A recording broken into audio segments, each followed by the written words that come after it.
Hello, namaste. We have Balaji Vittal with us today. And what should I say of Balaji Vittal? He is an author, he's a public speaker, he's interested in music, he's a columnist, he is a debater, brilliant quizzer. And what else, Balaji? Oh, he's also a civil engineer. You're being very kind, Rita, because I never did civil engineering after graduation. I went into some other line altogether. Uh, Debates maybe long back, quiz maybe long back. But yeah, a little bit of writing about Bollywood as a columnist and public speaker in Lit Fests and TEDx. Recently, I did my TEDx debut. So yeah, that's a little bit about me. And I must share this with you guys. We have a special connect, Kolkata Connect. We studied in the same university, Jadavpur University, and also we went to the same kindergarten, Little Flowers. And there was a play, Snow White and Seven Dwarfs, where I was Snow White and he was one of the dwarfs. So you can imagine my excitement today. So I've grown a bit taller than the dwarf that I used to be. But Snow White is beautiful as ever. So tell me about Kolkata. What made you go to Kolkata? Was Meshamashay transferred there or what? Yeah, those days what happened is in the 1950s, early 50s, there were a lot of jobs in Calcutta and not enough people. So that created opportunity for a lot of the South Indian boys to migrate to Kolkata. And my Pishima and Pishamoshai, they were anyway there since the 1940s. My Pishamoshai, his family was there since the 1940s in Howrah. Oh. Yeah. Then when my Pishima got married to him, she came there in 1946. So she called her two younger brothers, me and my Choto Kaka.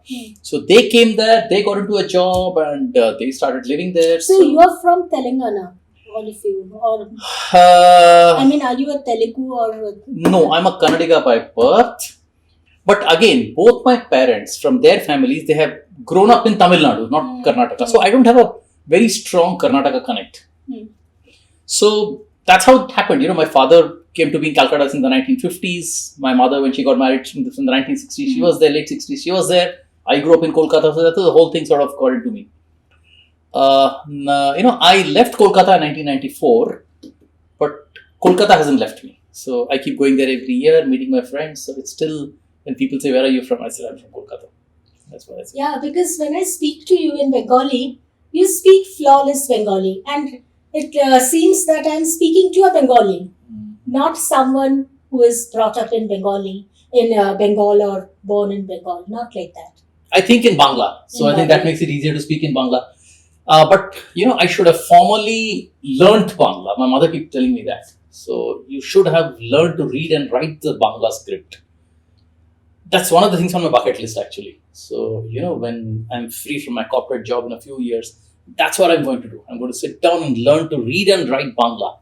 Does Mashi know Bangla? Yeah, she does. She does. She picked up out there, but obviously my Bangla is better than hers. But yeah, she can speak. So a special bond.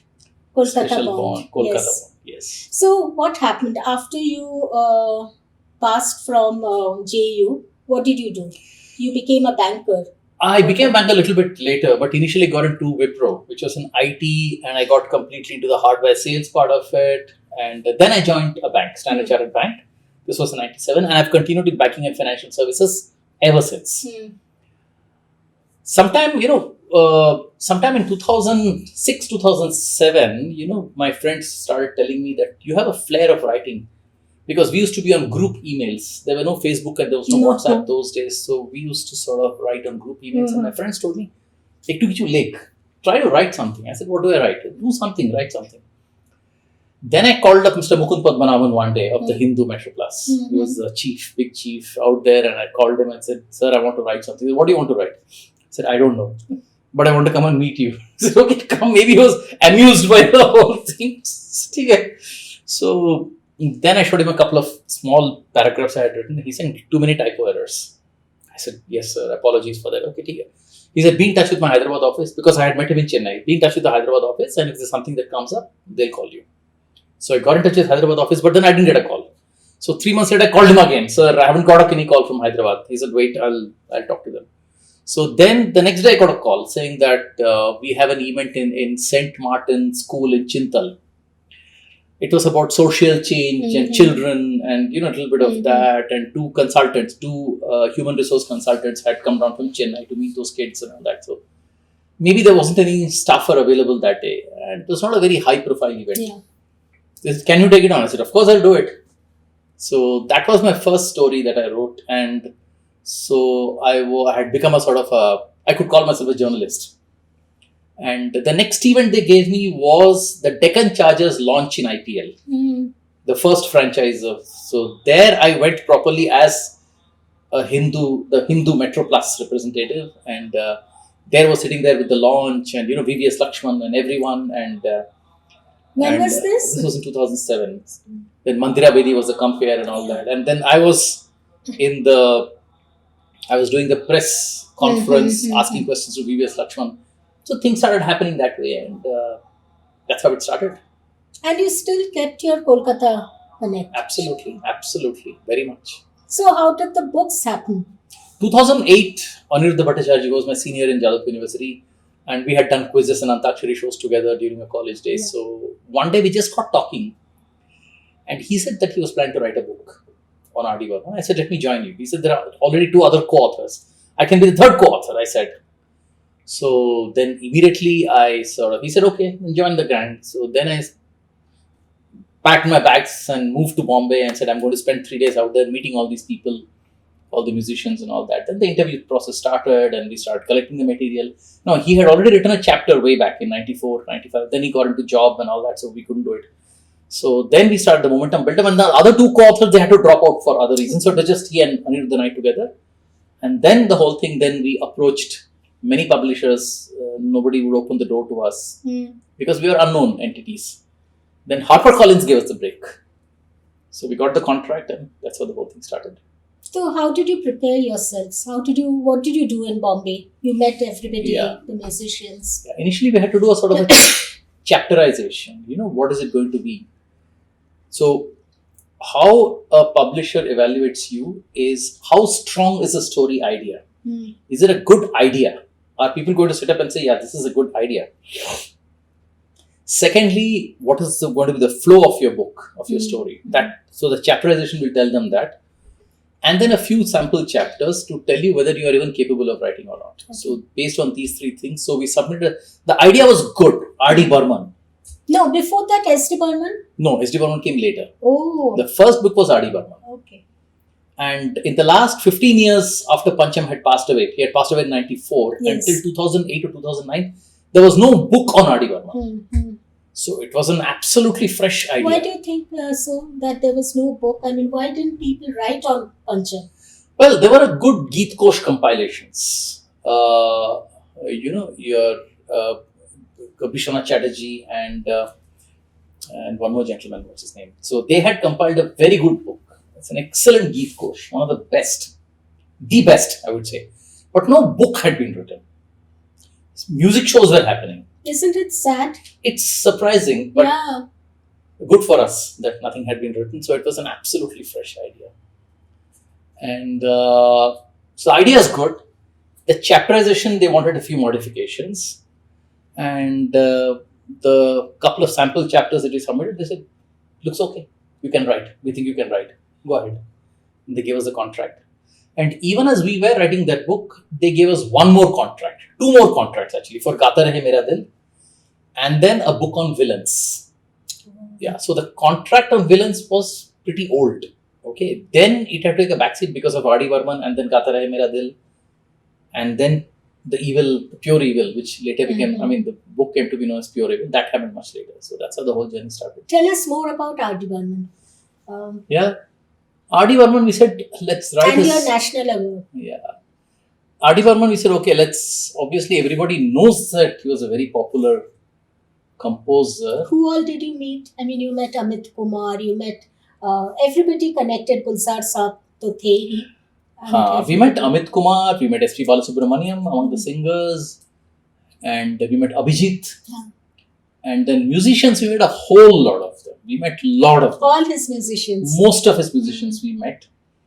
And also lyricists like Girish, Yogesh Gaur. And I also interviewed Gulshan Bawra. Yeah. And we couldn't get through to Gulzar Saab because when we approached him, he said, "आप पहले लिखिए फिर देखते हैं." Obviously he was a very big person. I mean, how can you go to him? So, and then we interviewed many actors as well. Devanand. Yeah, we interviewed them, and so close to 30-35 people we interviewed. And then we had our own story in terms of what we decided is we're going to keep it very objective. We have to take off our fanboy hat. Yeah. You can't write as a fan. So we said we have to be very objective and be very clinical in our analysis of his work, of his life, and everything. So it was fun because I had just moved to Delhi then, and Aniruddha was already in Calcutta. So every night we would converse, and there are certain chapters he would do the first draft, I would look at it, review it, and vice versa for other chapters. It was fun. It was exhilarating because it's like going back to school, because I has to be traveling to Mumbai, and he was covering the Calcutta and sort of the Delhi and other things, and budget was limited. Obviously, we had to spend from our pockets. So, traveling by the economy fare over the weekends and eating vada pav, traveling by local trains. It was tough work, but it was very, very satisfying. Staying in small box hotels in the very downtown areas of Mumbai. And how did you feel when you got the award? We saw that on television. We didn't know. Okay, we had heard that there's something called the National Award. Before that, we had been nominated for the book. Had been nominated for the Shakti Bhatt Award for the best debut writers. But we didn't win the award. We just got nominated. We didn't win it. And then we knew there's something called National Film Award. So suddenly, on 7th of March, Shantanu Rai Chaudhary, who was the commissioning editor, suddenly called me up and said, "Don't pay gachi, National Award pay gachi." I said, "Pay gachi, mane, have you been nominated?" No, pay gachi. Then he disconnected the phone. He said, what? I didn't even get the full message. Then I called upon it. I said, "Shantanu called up just now to say we won the National Award, but wait, it can't. Let me confirm it." I said, "ठीक है, confirm it." Then people started calling me, saying congratulations and all that. Then I called up Shantanu, and he didn't pick up the phone because he was in the NFA. Yes. Out there, obviously, he was in the press conference. He couldn't pick up the call. Then later we spoke. But then, meanwhile, I started getting congratulatory messages because people had seen it on TV and all that. So then I called up my wife. It didn't sink in. Yeah. It just didn't sink in because we never expected it. See, when we were writing it, Rita, we didn't think about money. We didn't think about it's going to win an award. We didn't even think of anything. We just went with the focusing. We had to go and put a good book out there. Something which people say is good. Something which is objective. Something which is detailed, thorough, yet easy to read. Full of information. A very rich sort of book. That's all that we had as an objective. That's all. Nothing else. I remember on that day, we were so excited. My husband came and he said, "Switch on the television. Aniruddha is there and Balaji." We were so proud. Then tell me about the other books. And then finally, the Bagman of... Yeah. Gata Rahe Mera Dil, it had started when we were writing R.D. Varman, but then we said, let's finish R.D. Varman, then get into Gata Rahe Mera Dil. And Gata Rahe Mera Dil was like walking into, your Alibaba's cave with no hand baggage. How do you pick 50 out of so many songs? How do you pick 50? So thankfully, though I had never practiced civil engineering, some of the engineering logic came into play for both Aniruddha and me. He's from IIT Kharagpur, then studied in Jadavpur University. So we said, look, we have to cover, it has to be a representative sample, yet it can't be a sort of a quota system. So we'll have to cover various decades. We'll have to cover various composers, lyricists, singers, actors, and even the genre. It must have been very challenging. Very challenging. So, and then we said, let's keep the cutoff till 1994. because it takes 20 years for a song to Yeah. be a classic. So we said we'll take it from 1936 till 1994. In that period, we'll pick 50 songs. We selected 100, which was okay. Then we down selected 75, which was tough. And then came the real Maramari. You do this, or you take that, and then we had to club a couple of things. Because suddenly we realized there is no Amitabh Bachchan song in that. Oh. And there is no Javed Akhtar song. How do you not represent Javed Akhtar? How can you have a list without Javed Akhtar, without Amitabh Bachchan? Yeah. So then we picked the Silsila song.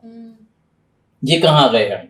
So that included Javed Akhtar and Amitabh Bachchan. Sing it and ये कहाँ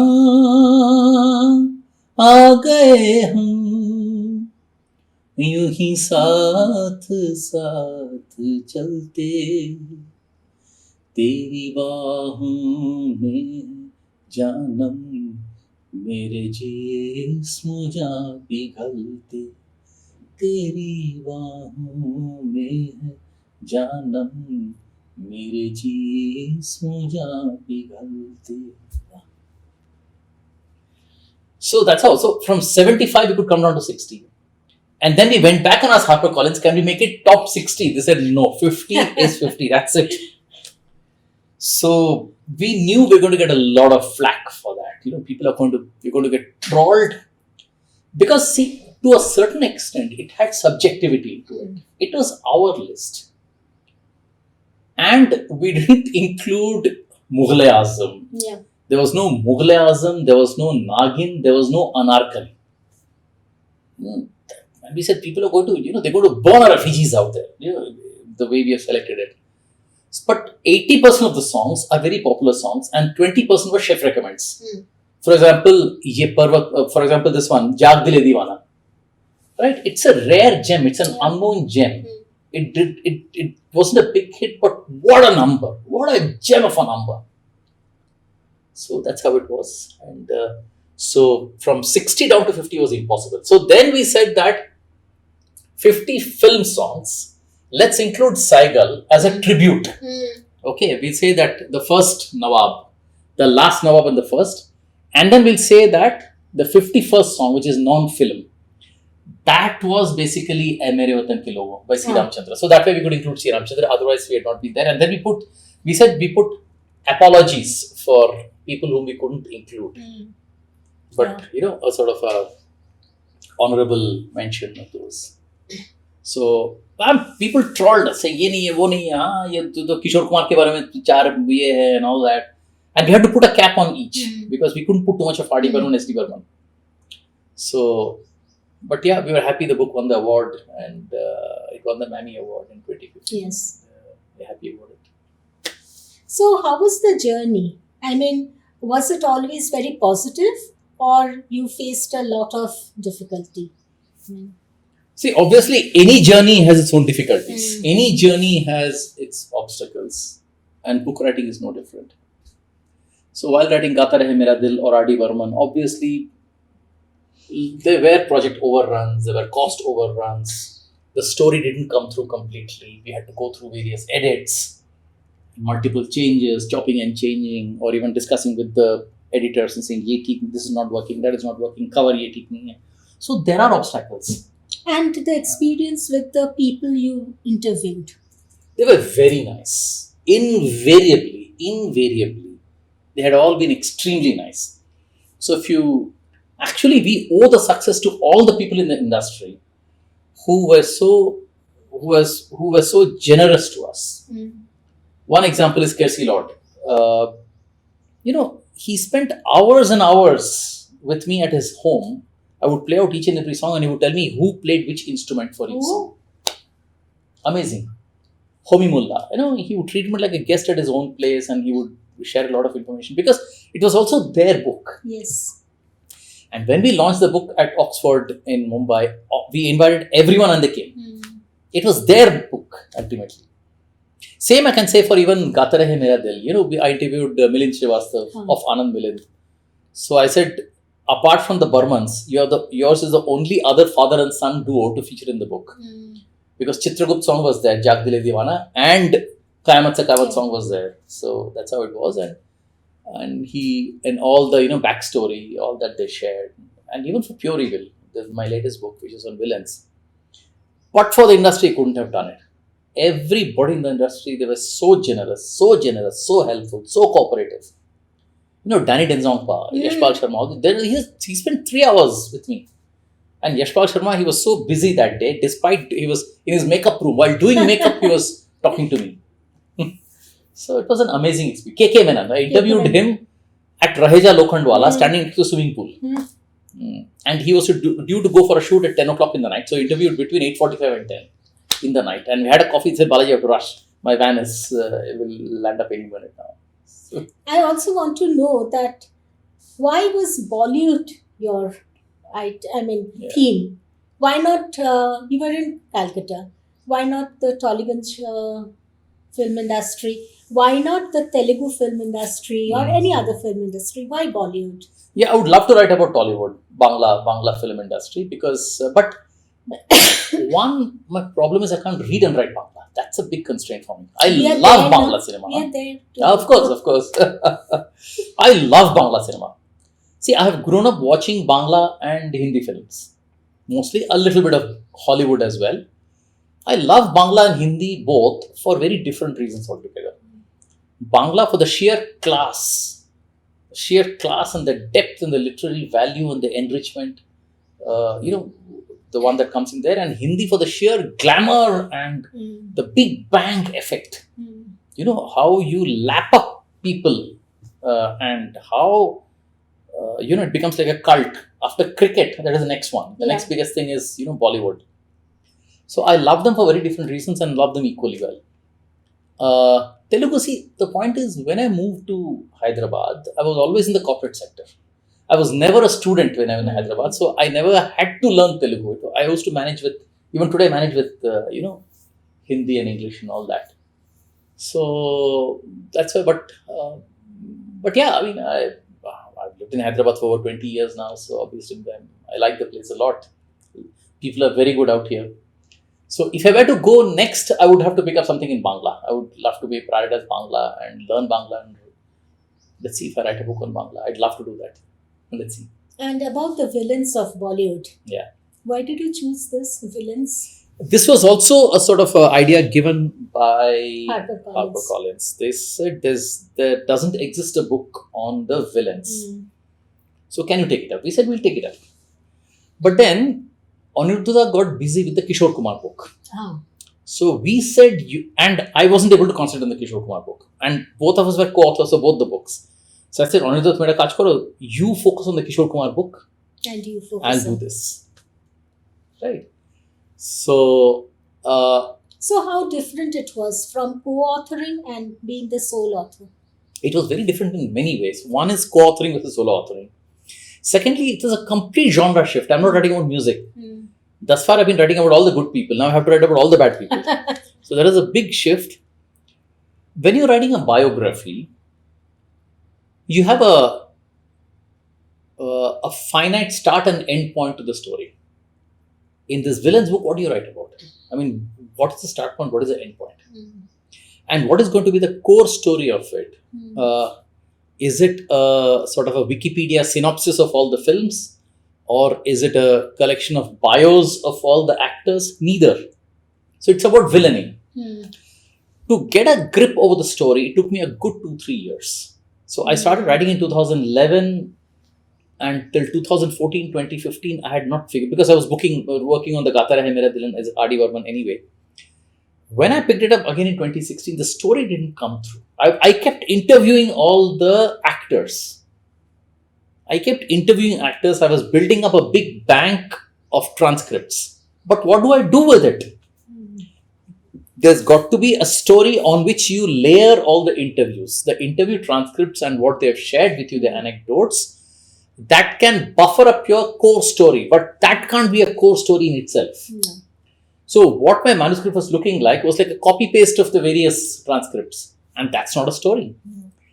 Then finally I arrived at the story. Saying that I'll have to unpack that big black box of villainy and categorize all of them under logical sections. So all this, did it make you a villain? Actually, yes. So solo writing. So the advantage is that I'm not sharing my idea with anyone. I'm doing it myself. And the disadvantage is that you lose a sounding board, right? You lose a sort of a peer sort of a feedback who can give you. Now, I had written so much about the good people that somewhere when I finished with the book, I was worried that am I getting into Stockholm syndrome, that I started justifying their evil work. So then I said, let me write a chapter at the end, which is, Jane Bidoya, or Crime and Yeah. Punishment. I wrote that because it was like a catharsis saying that ultimately good triumphs and the evil has to get punished. The evil has to face its either the police action or the karma. Either way, they will get punished. Bad is bad. And I don't support that bad. I'm only writing about it. So it was like a catharsis chapter or me putting my hand up and saying, I'm clean. But it was so much fun writing it. It was completely different. A book like that had not existed before. So entirely the concept was mine, how I drafted it. It was like a lump of clay and how I mold it. So basically the story ran like this. How the villainy, it's not about villains, how the villain in Bollywood has changed down the ages and has run and has mirrored the socio-economic and the socio-political changes. Because ultimately cinema reflects what is happening out there in the real world and how it follows that. And then you put the various categories, right? Foreigner villain category, the mafia, and how the mafia has changed faces, the individual villain, things like the backstabbing friends or the cheating employees or the dishonest employers, or the wife swapping, all the cheating spouses, and then the psychotics, the psychopath, the serial killers, and the various categories. How these categories have existed. You unpack it, you flesh it out, and say how the whole thing has run down the ages and how they have changed colors. And I interviewed about close to 53 to 54 people for this. Who did you interview? Big list. It's a big list. But many of the key villain actors, Prem Chopra, Ranjit, Pran Saab had passed away then. So Prem Chopra, Ranjit, Sadashivam Rapurkar, Danny Denzongpa. And they were very helpful. They were extremely very encouraging. helpful, extremely helpful, extremely encouraging. I loved them for that. I interviewed Govind Nihalani, Shyam Benegal, filmmakers, a whole lot of people. So they gave me a lot of stories. So it's a story book. It's not a Gyan book. No. It's a story book of the unfolding and the changing color of villainy down the Bollywood ages. I interviewed Amal Palekar. Yeah, you did. Yeah. So does your does quizzing, debating help in this? In writing books? It does, because when you're into quizzing, it makes you curious. The Q in quiz stands for curious. Q for curious. Because when you're asking questions, you're wanting to read more. Curiosity is important. If you're curious, you'll want to learn more. And you keep learning more. And then you start the output in terms of writing or talking about it or whatever. But being curious is important. And being in quizzing makes you curious. That's a start point. Are you still quizzing now? No, I don't. Hardly do. Because now my focus areas are writing, that is books, columnist. I write regularly, and you can check out my website, balajivittal.com, www.balajivittal.com. Please. Yeah. And Arikbar, once more. Yeah. Balaji. So his website is Balaji. My website is Balaji, www.balajivittal.com. You can check out all my columns out there, and I write columns regularly for leading publications. And I'm a public speaker as well. For example, I compare talk shows in many of the leading literary festivals. And I'm also a TEDx speaker now. Yes. Recently you went to Goa. Goa Institute of Management, TEDx GIM. So I did a talk out there, went very well. So that's what I'm doing right now. Because, otherwise I'll be spreading myself thin, because I've got a corporate day job as well. I need to do that as well. So how does social media help you in this? Social media is my communication channel. See, I had never focused on this.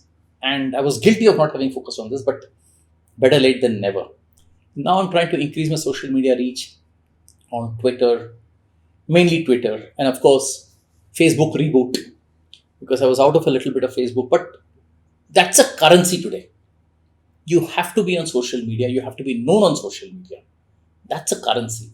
Even publishers recognize you because of that. Because what happens is a very collaborative exercise between the publishers and the writers. Because the publishers also try to leverage in as much as I leverage the publisher for their brand. See, without a HarperCollins brand, what am I? Balaji Vittal has no brand. It's a HarperCollins which is the brand. So I say proudly that I'm an author of HarperCollins. I'm a HarperCollins author. So I get the brand from there. Now, they will also expect me to sort of leverage my contacts, sell the books. So that's how it becomes a sort of a win-win proposal. So if an author has a very good social media reach, that means he's got a captive audience. And the bigger your captive audience, the more you're likely to sell. Interesting. Because previously this was not the case. Previously, you had no social media, no? Yeah. 15 years back, did you have Twitter? Did you have Instagram? You didn't. Today, if you look at Ankur Warikoo, I mean, he wrote that book called Do Epic Shit, and now he's written about a few sequels to that. The day the book released, it sold a few thousand copies. Because of his huge YouTube, I don't know how many hundred thousands of followers he's got, and on Instagram and Twitter and all that. That works. That's what works. You've got to recognize that is the new currency. And how do literary fests work? Well, if you're a part of a lit fest, obviously it is important. I mean, it gives you the importance. The lit fest give you a platform, and places like Jaipur Lit Fest or Kolkata Lit Meet, they give you the platform, and obviously that puts you in a sort of a position, and it gives you the platform for launching your books. The media is there covering your events, and you're in a panel discussion with people. And it puts you in a particular circle, and which you feel very proud about. So I would say it's very important to be a part of these lit fests. So is it a part of the social media? I mean, is it similar in some way or completely different?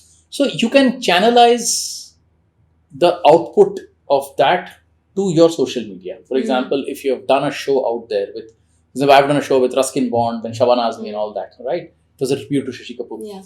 So the video bites of that gets into my social media. And that is there on my website. So I share it on my Instagram, share it on my Twitter, share it on my Facebook. What is social media? Whatever you do, whatever are your activities, you take that and you put it on these platforms.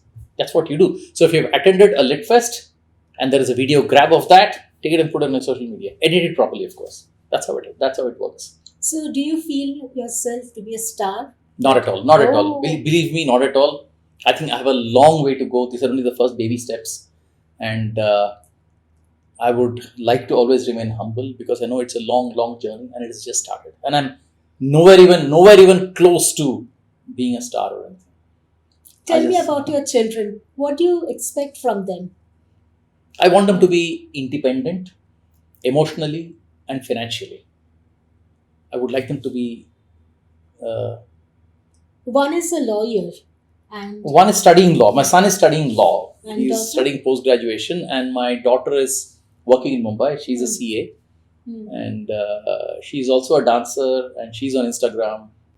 So that's what...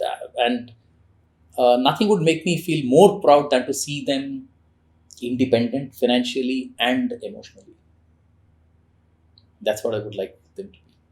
Nowadays, many young people, I mean, most people I mingle with, many of them are good writers. And they all want to write and publish their own books. So what message do you want to give to them? Do you have a good idea? First thing, do you have a good idea that can make people sit up and take notice? Because there's so much of clutter out there. If you don't have a good idea that you can carry through to 200 pages, maybe do a column or something. Maybe keep doing a column series. Because a book is like a long journey. Once you start a journey, you can't midway drop it. So it's not just a good idea, but also how well you can flesh out the idea and hold an audience attention for over at least say 50,000 words. if you're not confident of that, because what happens, I may have a good idea, I may not be able to flesh it out. If that doesn't happen, then I run out of steam after 15, 20,000 words, and then I start filling in words. And then the book loses the luster. Good start, but fizzles out. That's what you got to watch out for. So, does that mean you can't write? Not at all. Maybe if that idea is not good enough for a book, it can be for a sort of a long form column, right? It can be in your blog. So there are various mediums to write on, book being one of them.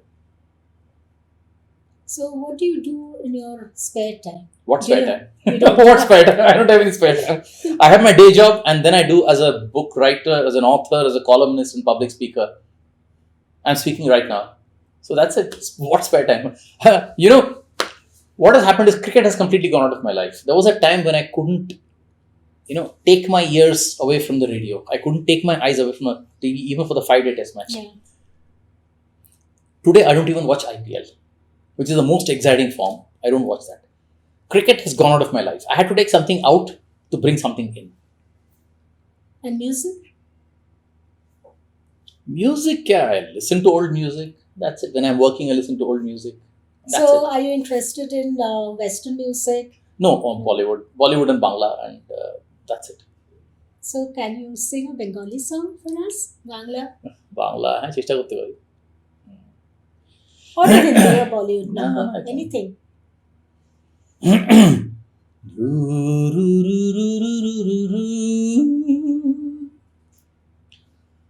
ফিরে এসো অনুরাধা, ভেঙে দিয়ে সব বাধা, প্রিয়তমা Mona Lisa, তুমি আমার ভালোবাসা। Nice. Very nice. Thank you. And what else do you do? You do so many things, multifaceted person. I don't know. Archipolgo. I do only these things, that's all. I have a day job, I work hard, and So, then how are you at home? Very stern and very serious, or playful, or No, I see the time that I need. Of course, I need it on my own, right? I need it for myself and writing a book, because writing a book also involves watching a lot and reading a lot. So I need time for myself, and my family understands that. And then once that is over, then all 4 of us go out, and we go to the For coffee shop, movies or movie, for- coffee shop, restaurant, whatever. Then neither there's any corporate life nor writing books. Then we are just ourselves. That's it. Thank you. Thank you so much, Balaji, for Thanks, coming Rita. today. Thanks, you. Rita, for calling me, and it's really a pleasure speaking with you. Thank you. Thanks.